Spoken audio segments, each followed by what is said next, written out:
Bom, e nessa terça-feira a gente vai falar um pouquinho do que está ali preocupando o produtor ou trazendo uma necessidade de maior monitoramento, buscando os alertas e para nos ajudar nessa entrevista, né?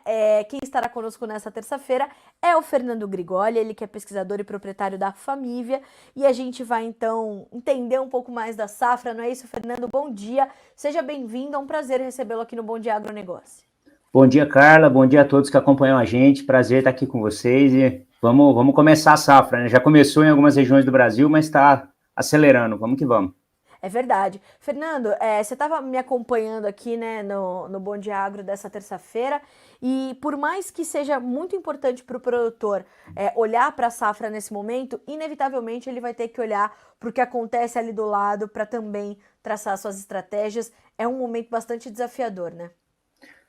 Tudo que acontece fora do Brasil impacta demais, né? O agronegócio é muito conectado, né? A globalização, ela é muito forte, então a gente vê as coisas acontecendo e a gente tem que tentar se antecipar, né? O que a gente fala para o produtor é que ele tem que correr menos risco possível, então acompanhar o preço de venda de soja, fazer os travamentos, né? Fazer as operações de travar, de garantir o seu custo de produção, né? De fazer as trocas no momento adequado, para sempre conseguir, no final do dia, ter uma possibilidade boa de rendimento, né? Não só de produtividade, mas de venda, né? Então, a gente tem que sempre tomar cuidado, evitar arriscar demais e garantir, pelo menos, o nosso custo de produção que seja travado numa quantidade adequada, de valores adequados, né? E aí a gente deixa aquela margem para poder arriscar e tentar buscar um preço de soja mais alto, mas esse cenário todo de dólar, de preço futuro de soja, isso tudo a gente tem que olhar com muita cautela, com muito cuidado, porque o prejuízo pode ser muito grande, a perda de dinheiro pode ser muito grande nesse caso.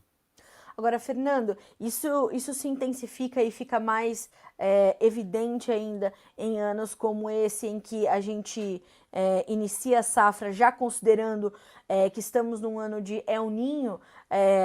Como essas atenções elas ficam mais fortes ainda e exigem mais do produtor em um ano como esse? Esse ano, a questão climática ela é desafiadora, né? A gente, na questão de El Niño, a gente vê uma possibilidade muito grande de um surto de ferrugem asiática. A gente teve na safra 22-23 um problema grave com ferrugem asiática em algumas regiões do Brasil, né? Especialmente Mato Grosso do Sul, Paraná e São Paulo e Minas, né? Então, e agora 2023-24 a gente vê o cenário todo se desenhando para uma possibilidade, né, de epidemia muito grande. Por que a gente fala isso? Né, porque a gente teve o ano passado com bastante ferrugem, então, em teoria, o inóculo é alto. A gente teve um vazio sanitário que não foi adequado, né, não foi do jeito que poderia ser, que deveria ter sido, infelizmente, e a gente vê os nossos vizinhos, né, Paraguai, Bolívia, sofrendo muito com ferrugem asiática. Né, então, isso tudo sinaliza para nós um ambiente onde o inóculo está em grande quantidade. Além disso, a gente vem acompanhando os dados do consórcio antiferrugem, né, que estão disponíveis para o produtor na internet, no aplicativo, é uma plataforma gratuita, né, e esses dados do consórcio antiferrugem mostram para nós que nós temos bastante pontos, muitos pontos de ferrugem já aqui no Brasil. Logicamente que, na maioria deles, pontos de ferrugem em soja tiguera, né, em soja guaxa, mas alguns pontos de ferrugem, principalmente na Lagoa da Confusão, já em soja de safra. Né? Então, isso tudo mostra para nós que a doença está aí, a semeadura no Paraná e no Cerrado vem avançando com bastante força, então isso leva a gente para um cenário bastante preocupante com relação às doenças e sempre o alerta para o produtor acompanhe as lavouras, monitore de forma efetiva para a gente sair na frente. Doença em soja a gente nunca pode sair atrás, a gente tem que começar na frente para conseguir ter o máximo de performance possível, para os insumos que a gente adquiriu entregarem o resultado possível e principalmente para o produtor não ter perdas na lavoura. Agora, Fernando, quando a gente olha para isso, e quando você traz esse problema da ferrugem, o que a gente viu nas últimas safras e que foi com tecnologia, pesquisa e inovação sendo resolvido, foi a resistência que as plantas de soja sofriam com os fungicidas, né? Eles já não davam mais conta de conter a ferrugem. E me parece que nos últimos tempos isso foi mudando e de fato a pesquisa e a inovação conseguiram driblar, pelo menos por enquanto, né, esse problema. De fato, o cenário mudou em relação às safras anteriores? A questão de resistência, ela é um problema sério, é um problema real, tem muita gente que questiona, fala, isso é conversa. Não, não é conversa, é um problema sério que a gente tem, tanto para doenças, pragas, plantas daninhas, enfim, isso acontece, é normal e é natural, isso vai acontecer em algum momento. O que a gente sempre fala para o produtor a gente vem conseguindo avançar, a gente vem melhorando as tecnologias, mas a gente vem melhorando a conscientização do produtor. Então, a gente tem hoje várias estratégias que são usadas juntos, por exemplo, rotação de ingredientes ativos, rotação de modos de ação de fungicidas diferentes, associação de fungicidas multissítios aos fungicidas sítio específicos, a redução do intervalo de aplicação, tudo isso são estratégias que ajudam a gente a melhorar o nível de controle de ferrugem e contornar esse problema de resistência. Além disso, a gente tem uma questão operacional nas fazendas que muitas vezes o produtor não percebe, mas que ajuda muito a gente. Então, por exemplo, o cerrado hoje planta muito rápido. A janela de semeadura no cerrado, Mato Grosso do Sul e Bahia, ela é muito curta, né? Em 30 dias você tem aí 10, 12 milhões de hectares plantados. E isso ajuda a gente a fugir da ferrugem, né? Então, esse é um ponto importante. O segundo ponto é a antecipação de plantio. O produtor vem a cada ano antecipando mais a semeadura. E com essa antecipação de semeadura, e a janela de semeadura mais curta, obviamente, a gente tende a escapar da ferrugem também, porque o esperado é que a doença ocorra um pouco mais tardia na soja, né? E por fim, a gente tem a questão das cultivares, né? Hoje o produtor busca cultivares mais rápidas, de ciclo mais curto, obviamente que com estabilidade de produção, mas esses três fatores operacionais, antecipação da janela da época de semeadura, redução do intervalo entre o início e o final do plantio em cada região e utilização de cultivares precoces também ajudam muito os fungicidas. Então veja que controlar ferrugem, assim como mancha-alvo e outras doenças em soja, não é só aplicar fungicida. É aplicar fungicida, é usar multissítio, é reduzir o intervalo de aplicação, é usar o operacional a nosso favor para a gente fugir das doenças. Tudo isso vai ajudar o produtor a ter um sucesso e obviamente, a driblar essa questão de resistência de doenças que a gente tem no campo. E ao lado de uma estratégia boa e um bom plano de plantio, existe também essas soluções que o mercado oferece, como é o caso, por exemplo, do Manejo Campeão, que é um plano da Corteva, né, Fernando? Que é justamente isso, né? Um plano para que haja uma boa estratégia, uma boa combinação de produtos. E eu queria que você trouxesse um pouquinho dos dados desse Manejo Campeão para a gente entender quais são as diferenças e o que ele traz de solução para o sojicultor brasileiro hoje. Legal. Bom, quando a gente fala em manejar doença em soja, a gente tem basicamente 3 caminhos para seguir, né, em termos de grupos químicos, né? A gente pode usar estrobilurina, né, que é um grupo químico disponível, a gente tem triazóis e triazolitiona, que é um outro grupo disponível, e a gente tem as carboxamidas, né? Nesses 3 grupos químicos, a Corteva tem produtos, né, formulados com esses 3 grupos químicos. Então, o primeiro passo é que esse manejo a gente consegue usar, fazer rotação de ingrediente ativo, fazer rotação de modo de ação, e isso é importante para a gente conseguir ter alta eficácia de controle. Além disso, a gente tem, no caso do Manejo Campeão, a gente tem a picoxistrobina, que é a melhor estrobilurina hoje do mercado. Então, produtos formulados com essa estrobilurina tendem a trazer uma consistência de resultados muito, muito interessante, né? A gente tem o proteoconazole, que é a triazolitiona, que tem um espectro de um controle muito bom do complexo de doenças como um todo. Então, é um ativo de alta potência e de amplo espectro, então isso ajuda demais. E há também a carboxamida, o benzovindiflupir, que é um ingrediente ativo que pode ajudar muito a gente no controle de antracnose, principalmente em soja, e também nos ajuda no controle de ferrugem asiática. Mas, como eu disse, a Corteva tem possibilidade hoje, dentro do Manejo Campeão, de ajudar o agricultor com vários ingredientes ativos de modos de ação diferentes, com produtos formulados com esses ativos que ajudam dentro de uma sequência lógica de aplicação, trazendo os preceitos de boas práticas agrícolas que ajudam o agricultor a contornar os problemas de doenças. Obviamente que todo o operacional e tudo aquilo que a gente disse agora há pouco, ele impacta demais no fungicida. Então, o que a gente sempre fala para o produtor faça as aplicações de forma correta, se atente, fungicidas são produtos muito técnicos, são produtos que, para ter a sua eficácia aplicada no campo, a gente precisa tomar cuidado com as misturas, com pH de cauda, com uma série de detalhes que não são tão detalhes assim, que são muito importantes para que os fungicidas entreguem resultado. Mas o manejo campeão da Corteva pode sim ajudar o produtor a ter altos níveis de produtividade e a controlar o complexo de doenças como um todo na cultura da soja. E eu queria mesmo te fazer essa pergunta, porque de nada adianta, né, Fernando? E aí, claro que você, com a sua técnica e a sua experiência, pode falar muito melhor do que eu, a escolha de bons produtos, se eles não forem bem aplicados no momento correto, na quantidade indicada e como o fabricante também indica, né, para fazer uma otimização desses produtos. Isso é muito, essa combinação de boas práticas e bons produtos é o que vai gerar o sucesso na lavoura invariavelmente.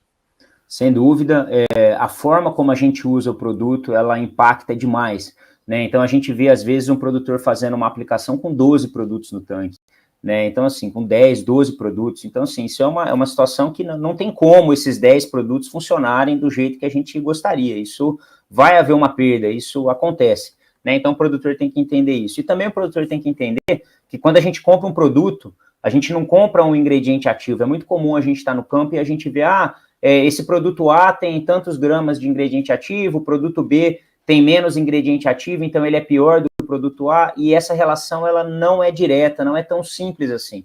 Porque quando a gente compra um produto, a gente compra os ingredientes ativos que estão ali, mas a gente compra uma formulação também. Então hoje a gente tem, por exemplo, pega, sei lá, refrigerante, a gente tem refrigerante à base de cola, né, para não falar nome de marca comercial, mas refrigerante à base de cola, nós temos um monte, né, e eles são todos diferentes. Né? Então, a formulação ela tem um papel muito importante. Então, o agricultor precisa se atentar que, às vezes, o barato vai sair caro, às vezes, o produto que tem o custo mais baixo, ele causa uma fitotoxidez mais alta na planta de soja. Então, tudo isso está envolvido na questão de formulação. Então, muito cuidado com essa história de que, eu tenho 50 gramas de ingrediente ativo contra 48 gramas de ativo, então o 50 é melhor do que o 48, que na biologia não é assim que funciona. A gente precisa tomar cuidado com esse tipo de coisa e precisa pensar que o produto ele vai entregar o resultado. Quanto melhor os componentes forem, então vamos supor um produto que tem 2 ingredientes ativos.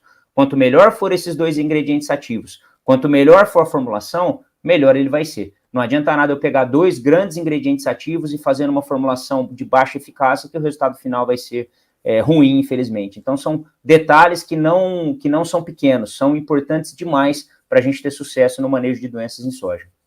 Fernando, você está preocupado também com o mofo branco nessa próxima safra? A gente pode ter uma incidência maior caso a gente tenha um excesso de chuvas em algumas áreas, porque a gente está falando também de mais uma doença fúngica, né? O mofo branco, ele é uma doença extremamente complexa, né? Uma doença que a gente costuma tratar ela em separado, porque o manejo dela envolve várias ações, né? Envolve manejo de palhada, envolve rotação de cultura, envolve o manejo ano a ano da doença com aplicação de fungicidas químicos e biológicos. Então, é uma doença muito difícil. A probabilidade de ter surtos de mofo branco esse ano é grande. A gente viu áreas no ano passado que há muitos anos não se via mofo branco, e na safra 22-23 a gente viu a ocorrência, e com essa ocorrência aumenta o número de escleródios, e com a condição climática que a gente tem prevista para 23-24, áreas acima de 800 metros de altitude devem sim ficar em alerta e tomar cuidado, porque mofo branco, um ano que a gente erra a mão e que a gente maneja mal a doença, a gente prejudica a área pelos próximos 5, 10 anos. Então, tem que tomar bastante cuidado com essa doença, fazer as aplicações no cedo e, principalmente, cuidado com intervalos de aplicação entre as aplicações de fungicida para mofo branco. São ações, assim, fundamentais para o produtor conseguir contornar esse problema. Dica de ouro, né, Fernando? Porque são de 5 a 10 anos para você conseguir controlar ali a situação. Isso a gente está sendo bonzinho, né? Porque o escleróide, ele dura muito, né? Então, assim, uma vez que você tem escleróide no campo, você tem a doença, você tem o patógeno no campo. Se ele vai acontecer ou não a safra após safra, isso vai depender da condição climática, né? Mas, por exemplo, você vai em áreas onde cultiva soja, feijão, mix de cobertura, que às vezes dentro do mix de cobertura tem uma planta hospedeira. Então, isso tudo pode comprometer a área e mofo branco é um fator muito limitante para a produção de soja. Então, tem que tomar bastante cuidado com essa doença, que ela é bem complexa e bem problemática. E a Corteva, sabendo disso, tem também uma solução que é o Oranis, não é isso, Fernando? Isso, o Oranis é um fungicida que tem registro para mofo branco, que pode ser utilizado no manejo da doença, tem uma eficácia interessante, mas o principal para mofo branco, o primeiro passo é associar fungicidas químicos biológicos, fazer tratamento de solo, utilizar produtos biológicos no solo é importante para reduzir a carga de escleródio, e aí sim, a aplicação de fungicidas químicos na planta para que ela se proteja do início da germinação desses escleródios é extremamente importante para a gente não ter problema de mofo branco. Então, obviamente que o fungicida químico ele ajuda, mas ele vem junto com uma série de ações, como a aplicação próximo a R1, que é o início da floração da soja, é fundamental, intervalos de aplicação a cada 10, 12 dias, pelo menos nesse começo do desenvolvimento da soja, é importante para proteger a planta, e, mais uma vez, assim como a gente disse para ferrugem e para outras doenças, rotacionar modo de ação e rotacionar ingrediente ativo dentro de um sistema integrado de manejo de doenças em soja é fundamental para a gente conseguir vencer essa doença. Fernando, excelentes informações. Para a gente finalizar, eu quero te perguntar como é que você está sentindo esse início de safra no Brasil? Como é que está a sua perspectiva sobre esse arranque inicial? A gente está com perto de 10% da nossa área plantada, deve ser uma área recorde. Como é que você está analisando esse começo de safra, essa safra 23-24 começando? Bom, a safra 23-24 começa com alguns temperos que a gente não tinha há alguns anos, né? Então, em termos comerciais, é uma safra complexa, né? Porque tem questão de estoque, tem questão de produtos, tem essa questão de dólar oscilando muito. Então, hoje o dólar está um valor, daqui 10 dias o valor é muito mais alto, mas aquele produto que o agricultor comprou baseado no dólar naquele momento. Então, tem tudo isso que atrapalha um pouco. Né, o que a gente fala, assim, a gente vê o produtor um pouco mais lento esse ano para fazer os negócios. O que isso preocupa nós? Nos preocupa na questão de logística. Né? Então, na hora que o produtor tomar a decisão de comprar fungicida, não de comprar, mas de puxar para a fazenda fungicidas, inseticidas e herbicidas, a gente pode ter um problema logístico que dificulte o produto chegar na hora certa na fazenda, e aí, uma vez que o produto chega atrasado na fazenda, a gente tem a aplicação do produto atrasada, o resultado comprometido, a produtividade comprometida e o pior de tudo, o produtor investir 3, 4, até 5 aplicações de fungicida, em algumas regiões como na Bahia, 6 a 8 aplicações de fungicida e ter doença no campo. É isso que a gente não quer. A gente quer que o produtor invista de forma correta, no nível de tecnologia que ele acha importante para a lavoura dele e que tenha o retorno do que ele investiu. Esse é o objetivo. Então, essa demora no fechamento e essa demora na autorização para o produto ir para a fazenda, a gente imagina que isso pode causar um problema logístico grande e aí vira uma bola de neve até o final da safra. Então, essa atenção tem que ser bem levada em conta. Mas a gente torce para ser uma boa safra, né, para o agricultor conseguir ter o retorno dele, conseguir ter a produtividade, e o produtor tem que produzir. Né? O Brasil depende desses caras, a gente precisa que vocês produzam muito bem para a gente conseguir manter a nossa balança favorável e manter o Brasil o mais estável possível. É isso mesmo. Excelente forma da gente concluir a nossa conversa. Fernando, quero te agradecer muito pela disponibilidade, pelas informações que você compartilhou aqui com a nossa audiência, que são de muita relevância, são ouro para o produtor agora que está colocando a sua semente no chão, investimento milionário, né? E de fato, como você falou muito bem, o Brasil precisa desses caras. Fernando, obrigada mais uma vez, boa semana, bom trabalho e portas abertas, volte quando quiser para a gente continuar informando os sojicultores brasileiros. Até mais. Até mais, Carla. Obrigado, um prazer estar com vocês. Uma boa safra a todos.